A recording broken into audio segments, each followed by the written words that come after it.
Hello, epic viewers from around the universe. Prepare to indulge in experiencing sheer bliss, because today another riveting, fascinating, stellar unboxing video is about to be brought to fruition. What items will I be unboxing? What items will I be opening? Without further delay, without further procrastination, allow me to elicit the box. What items are encompassed inside this bulky, hefty, tangible, nifty box? Let's find out. I'm going to demystify the answer to that inquiry right here, right now, so bear with me. It will only take me billions of picoseconds to extract the items from the box and subsequently flaunt them in front of the camera for you to feast your glorious eyes on. Here we go. The boxing process is about to commence. It is officially underway.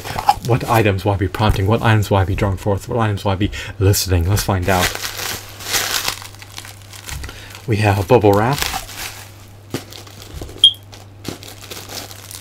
Here we go. Here's the first item. It's engulfed by plastic, or I should say it's engulfed in a plastic bag. That sounded uncanny. That sounded unprecedented.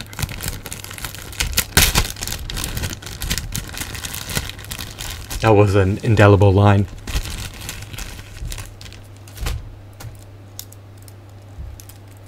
I shall revoke my previous statement. You'll likely forget it in the pending future. Nonetheless, who do we have here, you may ask? We have the illustrious, revered, renowned, legendary, stoic, audacious Lino, the leader of the ThunderCats. Followed by Lino, we have another version of Lino, likely produced by Bandai. I believe that this Lino emulates the appearance of the modern day Lino. This Lino emulates the appearance of the classic Lino. One seems to be at least 5 inches tall, the other one seems to stand roughly 6 inches tall. I prefer the classic appearance over the modern appearance. So if you're a retro ThunderCats fan, you may have a proclivity to prefer this figurine over this particular figurine.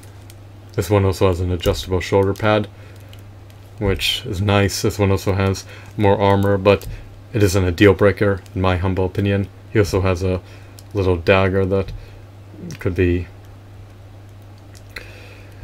wielded.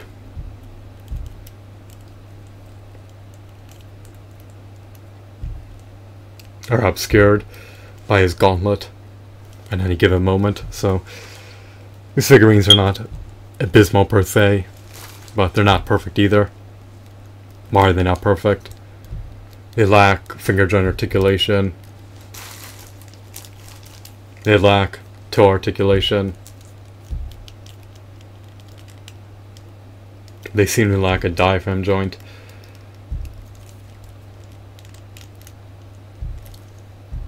They don't have as many ample points of articulation as Toy Biz Marvel Legends figurines. The screws are noticeable in this figurine. He's missing plastic filling in certain areas.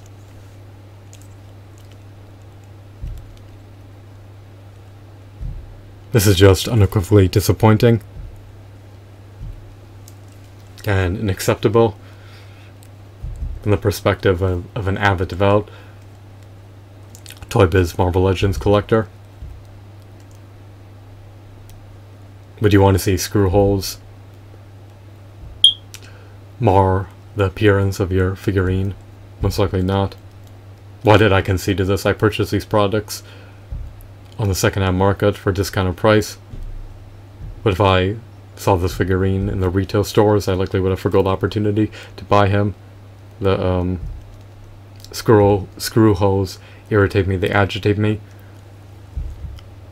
They should have plastic filling embedded within them and not be devoid of plastic filling. They're noticeable, they're not obscured, but I'll get over it. It's not worth it to succumb to a triple bypass from the stress induced by wanting better figurines. Okay, what else do we have?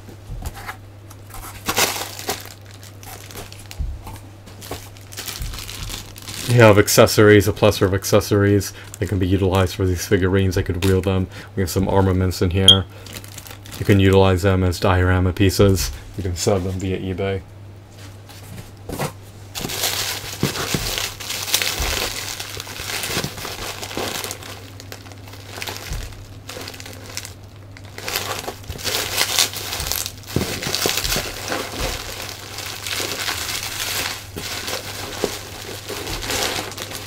Here's a third Lino figurine.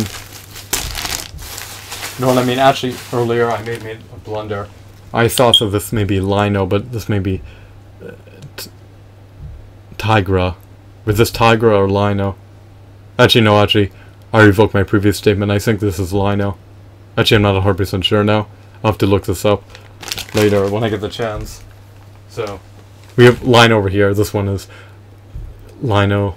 I'm 110% sure about that. This one is either Tigra or Lino. I think it's Lino, but I shouldn't make any arbitrary assumptions. This may be the new appearance of Lino, but it may also be the new appearance of Tigra. I honestly do not know. But I mean, if my life depended on this guess, then I would go with Lino. But yet again, I could wind up losing my life because of an asinine presumption. So I'll verify whether this character is Lino or Tigra. I'll look it up and I'll put it in the description. So that way, if you want to buy this particular figurine, you can, and that way you'll know if he's the embodiment of the Lino character or the Tigra character. He's certainly not the embodiment of the retro Lino character or the retro Tigra character, but he's likely the embodiment of the modern day Lino or the modern day Tigra character. Actually, I changed my mind. Maybe I could look it up now. Or no, maybe I could defer doing it. I'm just so curious now. It's an enigma.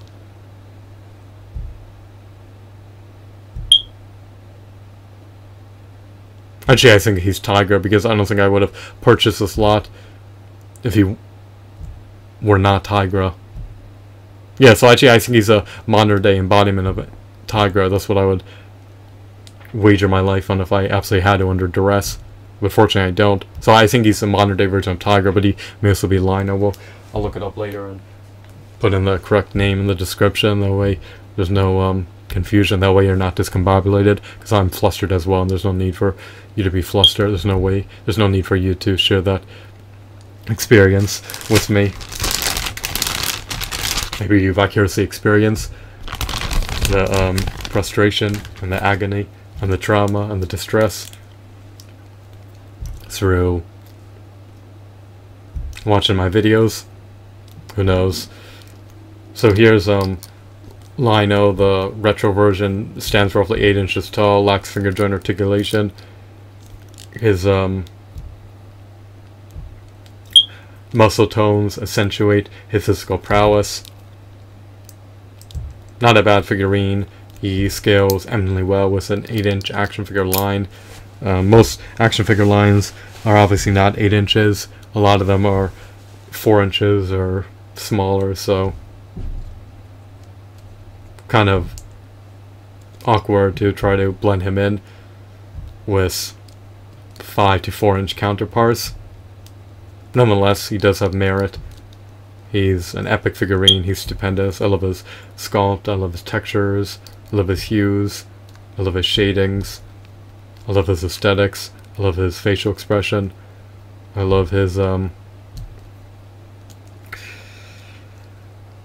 abs. I love his belt. It has a ThunderCats symbol embedded on it. So, not a bad figurine per se. He's not the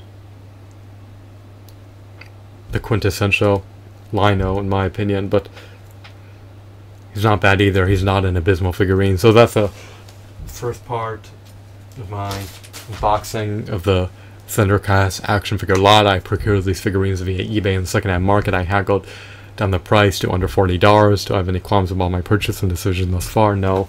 I love the fact that they're practically unscathed. I love the fact that they're in near mint condition. I love the fact that the integrity of these figurines has not been compromised. I love the fact that their joints are sturdy. I love their aesthetics. I love their hues. I love their sculpts. I love their textures. I love their shadings. These are just remarkable figurines. Only issue is they lack finger joint articulation, and I would prefer that they had finger joint articulation so that they could be placed into more dynamic poses. But even though the customization is limited in that regard, in that facet, it's not the end of the world. I could cope with the situation if I truly wanted to. I could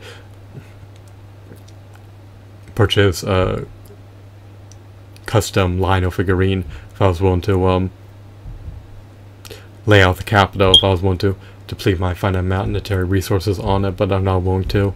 I'm not willing to also insert joints in the figurines and insert new points of articulation by revamping their designs. So it is what it is. I'll just make do with the situation. I'm not going to invest all this time into customizing figurines when I could generate more revenue elsewhere. Well, I wouldn't be generating revenue if I customize my figurines unless I resell them, and I'm not going to place them on eBay, so these figurines have no extrinsic value to me. Maybe to you, but if you're not going to resell them, then they're practically worth $0. They only have a second-hand market value or an extrinsic value if you're willing to sell them, but they have a tremendous intrinsic value to me because I relish these figurines. I love the theories that they're derived from. I haven't really seen too much of the ThunderCats. This series does not really appease me too much, but I do love the figurines. I like the characters. I'm not infatuated with the cartoon, but it doesn't really matter too much. I mean, I bought the lot with intention of receiving the action figures, and their appearances emulate the characters' appearances from the ThunderCats TV series. So it's great that I finally have 3 ThunderCats action figures. I actually have more, and I'm going to unbox the other ones in a future video, so stay tuned for that. I hope that you found this video to be intriguing and insightful. Have a wonderful, marvelous day. Goodbye.